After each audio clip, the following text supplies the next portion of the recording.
विचार तथा अभिव्यक्ति स्वतन्त्रता लगायत संविधान प्रदत्त मौलिक हकको सम्मान गर्दै सामाजिक सञ्जालको बढ्दो प्रयोगलाई सकारात्मक तथा मर्यादित बनाउने सन्दर्भमा सामाजिक सञ्जालका सञ्चालक र प्रयोगकर्ताले नेपालको सार्वभौम सत्ता, भौगोलिक अखण्डता, राष्ट्रिय सुरक्षा, राष्ट्रिय एकता, स्वाधीनता, स्वाभिमान वा राष्ट्रिय हित वा सङ्घीय इकाइ बीचको सुसम्बन्धमा प्रतिकूल असर हुने गरी वा वर्गीय, जातीय, धार्मिक, क्षेत्रीय, साम्प्रदायिक यस्तै अरू कुनै आधारमा घृणा, द्वेष वा अवहेलना हुने कुनै काम कारबाही नगर्न, नगराउनु हुन एवं विभिन्न जात, जाति वा सम्प्रदाय बीचको सुसम्बन्धमा खलल पुग्ने गतिविधि नगर्न, नगराउनु हुन नेपाल सरकार हार्दिक अनुरोध गर्दछ। साथै सामाजिक सञ्जाल प्रयोग गर्दा आधारहीन विषय व्यक्त गर्ने, व्यक्तिको प्रतिष्ठा, आत्मसम्मान, गोपनीयता तथा चरित्रमा आघात पुर्याउने, जातीय भेदभाव वा छुवाछुतलाई दुरुत्साहन गर्ने, श्रमप्रति अवहेलना गर्ने, अपराध गर्न दुरुत्साहन गर्ने, शान्ति सुरक्षा भङ्ग हुने कार्यलाई बढावा दिने वा प्रचलित कानुन बमोजिम प्रकाशन वा प्रसारण गर्न रोक लगाएको कुरा, प्रसारण वा सम्प्रेषण गर्ने वा सार्वजनिक सदाचार र नैतिकताको प्रतिकूल हुने गरी सामग्री प्रकाशन वा प्रसारण गर्ने जस्ता कार्य नगर्न, नगराउन नेपाल सरकार हार्दिक अपिल गर्दछ भनेर यो प्रस्ताव पास भएको छ, त्यहाँ पारित भएको छ क्याबिनेटबाट। र यसमा सँगसँगै यहाँहरूलाई जानकारी पनि छ र फेरि यस सम्बन्धी ऐन छिटोभन्दा छिटो बनाउने भन्ने पनि निर्देशन छ र हाम्रो अहिले यो सामाजिक सञ्जाललाई व्यवस्थित गर्ने निर्देशिका हाम्रो अर्थ मन्त्रालयबाट आएर अहिले कानुन मन्त्रालयमा छ र यो पनि हामी अगाडि बढाउने प्रक्रियामा छौँ र त्यसै गरी ऐन पनि हामी प्यारलले ड्राफ्ट गर्दैछौँ। यो कुरा यहाँहरूलाई पटक पटक भनी पनि राखिएको छ। र अर्को कुरा यो हाम्रो जुन चाडपर्वको बेलाको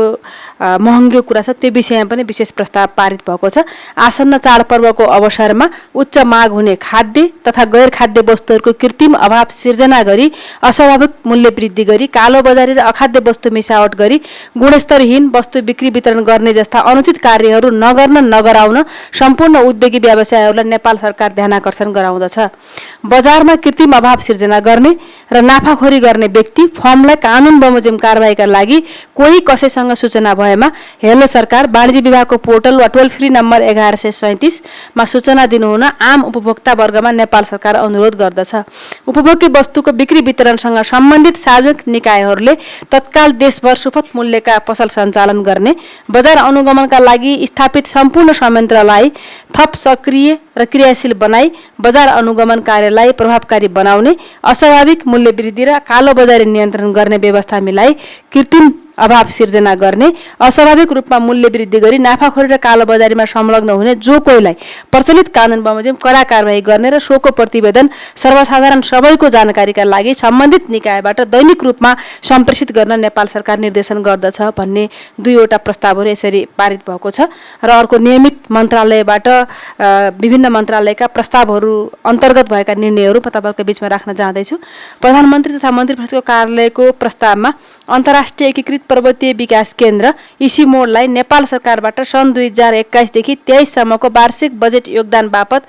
कुल $7,75,533 अमेरिकी डलर बराबरको रकम अर्थ मन्त्रालय मार्फत भुक्तान गर्न स्वीकृति दिने भन्ने निर्णय भएको छ। त्यसै गरेर अर्थ मन्त्रालयको प्रस्तावमा नेपाल गुणस्तरीय स्वास्थ्य सेवा प्रणाली कार्यक्रमका लागि विश्व ब्याङ्कबाट प्राप्त हुने 100 मिलियन अमेरिकी डलर सहुलियतपूर्ण ऋण तथा 3.84 मिलियन अमेरिकी डलर अनुदान सहायता स्वीकार गर्ने भन्ने पनि निर्णय भएको छ। र अर्थ मन्त्रालयकै अर्को प्रस्ताव छ उदय आर्थिक विकासका लागि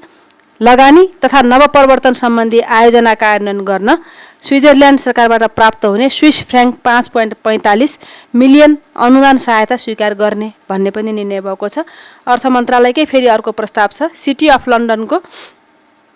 मेन्सन हाउसमा आयोजना हुने उच्चस्तरीय लगानी सम्मेलनमा सहभागी हुन अर्थमन्त्री मान्य डाक्टर प्रकाश शरण महतको नेतृत्वको प्रतिनिधि मण्डललाई स्वीकृति प्रदान गर्ने भन्ने पनि निर्णय भएको छ। र कानुन न्याय तथा संसदीय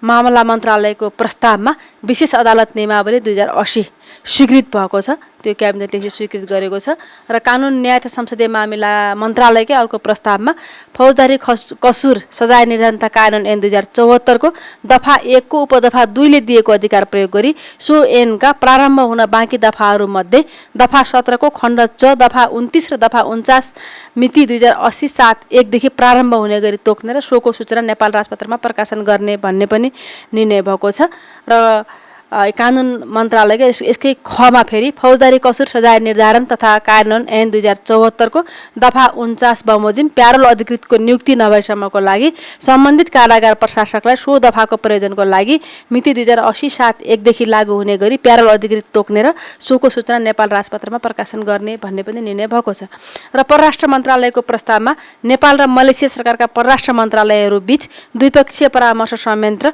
बाइल्याटरल कन्सुलेसन मेकानिजम स्थापना गर्ने भन्ने पनि निर्णय भएको छ। युवा तथा खेलकुद मन्त्रालयको प्रस्तावमा राष्ट्रिय खेलकुद प्रतिभा सम्मान कार्यविधि 2068 खारेज गर्ने भन्ने निर्णय पनि भएको छ। श्रम रोजगार तथा सामाजिक सुरक्षा मन्त्रालयको प्रस्तावमा नेपाल सरकार र जर्मनी सरकार एवं नेपाल सरकार र रोमानिया सरकार बीच द्विपक्षीय श्रम सम्झौता गर्न स्वीकृति दिने उक्त सम्झौता सम्बन्धी कार्यक्रममा सहभागी हुन माननीय श्रम रोजगार तथा सामाजिक सुरक्षा मन्त्रीको नेतृत्वको प्रतिनिधि मण्डललाई स्वीकृति दिने भन्ने निर्णय भएको छ। शिक्षा विज्ञान तथा प्रविधि मन्त्रालयको प्रस्तावमा शहीद दशरथ चन्द स्वास्थ्य विज्ञान विश्वविद्यालय सम्बन्धमा व्यवस्था गर्न बनेको विधेयक संघीय संसद समक्ष पेश गर्ने भन्ने पनि हिजोको मन्त्री परिषदको बैठकले निर्णय गरेको छ।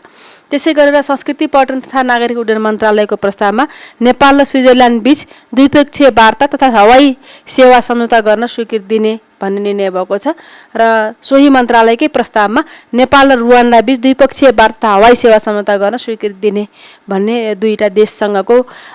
द्विपक्षीय वार्ता हवाई सेवा सम्झौता गर्ने दिने निर्णय भएको छ। सङ्घीय मामला तथा सामान्य प्रशासन मन्त्रालयको प्रस्तावमा निर्माणमुखी सामग्रीको व्यवस्थापन तथा नियमन सम्बन्धमा व्यवस्था गर्न बनेको विधेयक सङ्घीय संसद समक्ष पेश गर्न स्वीकृति प्रदान गर्ने भन्ने पनि निर्णय भएको छ। त्यसै गरेर सङ्घीय मामला तथा सामान्य प्रशासन मन्त्रालयकै अर्को प्रस्तावमा सङ्घीय मामला तथा सामान्य प्रशासन मन्त्रालय अन्तर्गत कार्यक्रमहरूको लागि अधिकृत स्तरका 6 अस्थायी दरबन्दी स्वीकृत गर्ने भन्ने निर्णय भएको छ।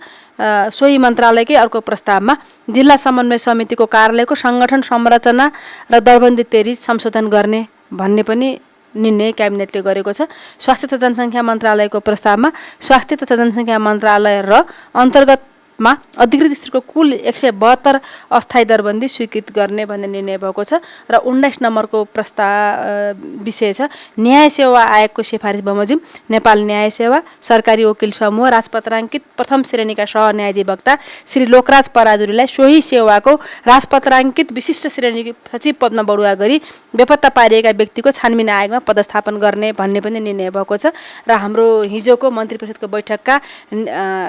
निर्णय गरिएका निर्णयहरू म यहाँहरूको बिचमा राखेँ। खास गरेर अब अहिले हाम्रो उद्योग वाणिज्य मन्त्रालयबाट आउने प्रवक्ताले हिजोको हाम्रो क्याबिनेटको निर्णयको कानुनको अवस्था यहाँ भनिनै सक्नुभयो। उहाँलाई धेरै धेरै